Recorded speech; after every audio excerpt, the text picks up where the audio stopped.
बच्चों व्हीटस्टोन सेतु का सिद्धांत आप लोगों को समझाया गया था।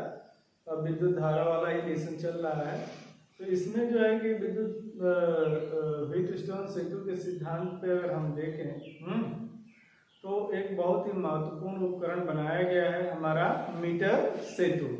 तो मीटर सेतु क्या है, इसे मीटर सेतु क्यों कहते हैं, इसका सीधा सा एक वाइवा से भी प्रश्न बनता है कि इसे मीटर सेतु इसलिए कहा जाता है क्योंकि इसमें 1 मीटर लंबा तार लगा होता है ना।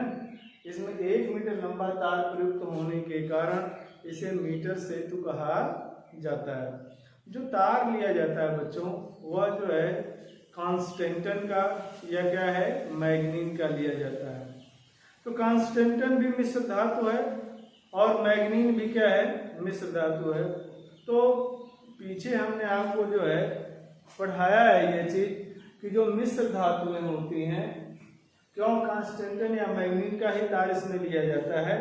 इसका मुख्य कारण यही है कि जो मिश्र धातुएं होती हैं उनका जो है विशिष्ट प्रतिरोध बहुत ही उच्च होता है, किंतु प्रतिरोध ताप गुणांक नगण्य होता है। अर्थात यदि ताप में परिवर्तन करें हम तो ताप में परिवर्तन से ऐसे चालक तारों के प्रतिरोध के मान में कोई विशेष परिवर्तन नहीं होता है। अर्थात कहने का मतलब यह है कि जब प्रतिरोध के मान में कोई विशेष परिवर्तन नहीं होता है तो आप यहाँ समझ सकते हैं कि आप जब प्रैक्टिकल करें किसी भी मौसम में, चाहे वो टेम्परेचर कम हो चाहे टेम्परेचर क्या हो ज्यादा हो। जैसे कुछ स्टूडेंट हमारे जो है मान लीजिए मीटर सेतु से रीडिंग ले रहे हैं तो उन्होंने जो है कि जुलाई के महीने में प्रयोग किया या अप्रैल के महीने में प्रयोग किया तो अच्छा टेम्परेचर था। जब वह जनवरी या फरवरी में करेंगे तो टेम्परेचर कम रहेगा, तो उसी मीटर सेतु से जो है अलग अलग रीडिंग हमें प्राप्त होगी जो प्रायोगिक दृष्टिकोण से त्रुटिपूर्ण है। अर्थात कहने का मतलब हमने कक्षा 11 में आपको बताया था कि देखिए त्रुटियां कई प्रकार से हो सकती हैं।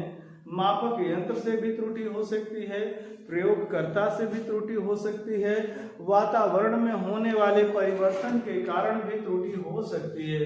तो आप जो है सही प्रैक्टिकल करने गए हैं, प्रैक्टिकल में जितनी कम से कम त्रुटि हो है ना वह प्रैक्टिकल उतना ही परिशुद्ध माना जाता है, प्रयोग उतना ही परिशुद्ध माना जाता है। तो आपको मैंने बताया यहाँ पे कि पहले आप दिमाग में रखेंगे इसे मीटर सेतु क्यों कहा जाता है, क्योंकि इसमें 1 मीटर जो है लंबा जो तार प्रयुक्त होता है इसलिए इसे मीटर सेतु कहते हैं। एक प्रश्न का जवाब हो गया। दूसरी चीज है इसमें तार जो लिया जाता है वह किस चीज का लिया जाता है कि कांस्टेंटन का अथवा किसका मैग्नीन का। यह कांस्टेंटन या मैग्नीन है क्या, न कोई धातु है न क्या है अधातु है, बल्कि ये क्या है मिश्र धातु है, ठीक है। कांस्टेंटन भी मिश्र धातु है और मैग्नीन भी मिश्र धातु है। अब प्रश्नकर्ता वाइवा प्रश्न ये बनता है कि क्यों इसमें कांस्टेंटन या मैग्नीन का ही तार क्यों प्रयुक्त होता है, तो उसका उत्तर आप यही देंगे कि सर यह जो है कांस्टेंटन या मैग्नीन का जो तार होता है ये मिश्र धातु का तार है, अतः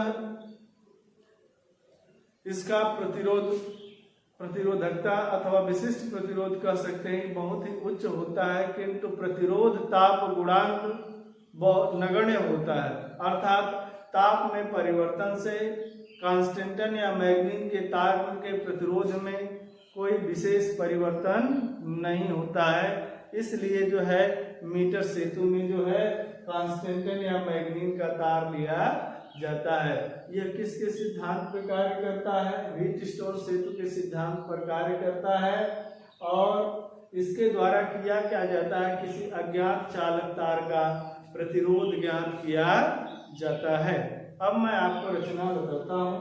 देखिए इसमें हमने बताया कि 1 मीटर लंबा तार होता है, इसमें 2 यल आकार की तांबे की पत्तियां या क्या है पीतल की भी पत्ती हो सकती है, ऐसे हैं 3 पत्तियां होती, 2 यल आकार की, 1 सीधी पत्ती होती है। सभी पत्तियों पे ये जो डार्क बनाए हैं डार्क हैं यह जो है कि संबंधक पेचे हैं जिनसे तार को जोड़ा जा सकता है। ए और सी के बीच जो है ना ये तार कसा होता है, यहाँ पे 1 मीटर पैमाना होता है, माने 1 मीटर लंबा जो स्केल हमारी होती है वो लगी होती है और यह आपके लैब में भी अवेलेबल है। बीच वाली पत्ती का जो सिरा हमारा ये पेच डी है, इससे एक धारा मापी संट युक्त धारा मापी जो है लगी होती है, जिसमें यह विसर्पी कुंजी है। ये क्या है? विसर्पी कुंजी है। विसर्पी कुंजी लगी होती है। बीच वाले बाएं वाले खाली स्थान में एक प्रतिरोध बॉक्स लगा होता है, दाहिने वाले स्थान में अज्ञात चालककार के प्रतिरोध को जोड़ दिया जाता है। यहाँ यह आकार के दोनों पत्तियों के बीच की संबंधक पेच से एक बैटरी जोड़ देते हैं, एक धारा नियंत्रक लगा होता है, क्या होती है? कुंजी होती है ना। यह पूरा जो है कहने का मतलब है कि हमारा मीटर सेतु होता है, जिसको एक बार स्टडी करेंगे कुछ कठिन है नहीं, आसानी से दिमाग में रख सकते हैं। अज्ञात प्रतिरोध को कैसे ज्ञात करते हैं? जानते हैं, जब आप विसर्पी कुंजी को माने जो उसकी छोर धार होती है इतनी लंबी होती है ना, यहाँ तार पर टच कराएंगे तो गैल्वानोमीटर में माने धारा मापी में जो है इस तरह से धारा मापी में यह बना होता है संकेतक, और यहाँ पे यह आपका एरो है ना। एरो जो है अगर यह राइट मूव करे, यह क्या है? लेफ्ट मूव करे, तो समझना चाहिए कि मीटर सेतु हमारा संतुलित नहीं है। जब एरो बिल्कुल मिडिल में हो जाए, बीच में हो जाए, तो समझना चाहिए कि सेतु हमारा क्या होगा? संतुलित हुआ। तो बस जगह जगह टच करा के आप ये देखेंगे कि कहने का मतलब है कहाँ पे हमारा सेतु संतुलित हो रहा है। जहाँ पे सेतु संतुलित हो जाएगा, अगर यह पूरा 1 मीटर लंबा तार है, अगर यह 20 सेंटीमीटर है, तो निश्चित है कि यह 100 - 20 होगा। 100 - 20 माने कितना हो जाएगा? 80। तो यह पूरा समायोजन होता है। तो हम कैसे ज्ञात करते हैं? विसर्पी कुंजी को जो है अलग अलग स्थानों पे जो है स्पर्श कराते हैं। मान लें कि यह बिंदु बी पर टच कराने पर यह जो है धारामापी में जो हमारा विक्षेप है वो क्या है? 0 आता है। ए से बी तक की लंबाई को L माना है, तो बी से सी तक की लंबाई क्या हो जाएगी? 100 सेंटीमीटर माइनस L होगी, है ना। अब हम आपको बताएं कि भाग ए बी की का प्रतिरोध P मान लें और BC का प्रतिरोध क्या मान लें? Q मान लें, और यहाँ से निकाला गया जो है प्रतिरोध बक्स से जो है प्रतिरोध R हो तथा अज्ञात प्रतिरोध अगर S है ना, तब व्हीटस्टोन सेतु के सिद्धांत से P/Q बराबर क्या होगा? R/S। P की जगह पे क्या ले सकते हैं? L, और Q की जगह पे 100 - L बराबर R - S, या S बराबर R × 100 - L अपान क्या है? L, या इसको अलग अलग बटा कर दें तो S बराबर R × 100 - L - 100/L माइनस क्या है? 1।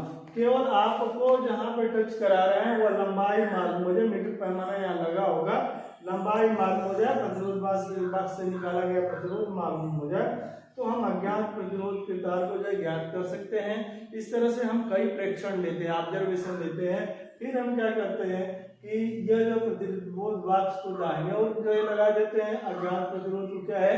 बाईं ओर कर देते हैं, और फिर संतुलन की स्थिति को प्राप्त करते हैं। इस तरह से कई रीडिंग निकालकर सबका माध्य निकाल लिया जाता है। इस तरह से हमारा प्रयोग जो है कि कहने का मतलब है कि संपन्न हो जाता है। ज्ञात प्रतिरोध को हम ज्ञात कर लेते हैं। यह आपको प्रयोग करना है। इंटरमीडिएट में आपको मीटर सेतु दिया जाएगा, लेकिन जब इसकी थ्योरी अच्छे से आप पढ़े रहेंगे तो कोई दिक्कत नहीं होगी। इसको चित्र को बनाने के लिए हमने आपको जो है बताया, बहुत कठिन नहीं है। और प्रतिरोध कैसे ज्ञात किया जाता है, यह व्हीटस्टोन सेतु के सिद्धांत पर कार्य ही करता है। तो इसको एक बार जो है पूरा वाच करके और थ्योरी लिखने का, रचना लिखने का प्रयास करें आप लोग।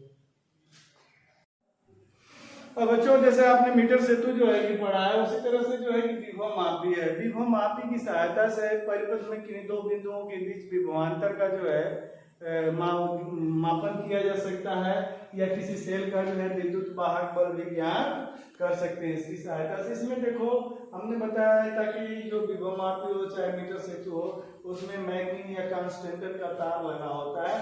इसमें क्योंकि उसका विशिष्ट प्रतिरोध बहुत ही उच्च होता है और प्रतिरोधकता जो है कि करंट का मान बहुत उच्च होता है और इसका जो है कि प्रतिरोध ताप गुणांक नगण्य होता है।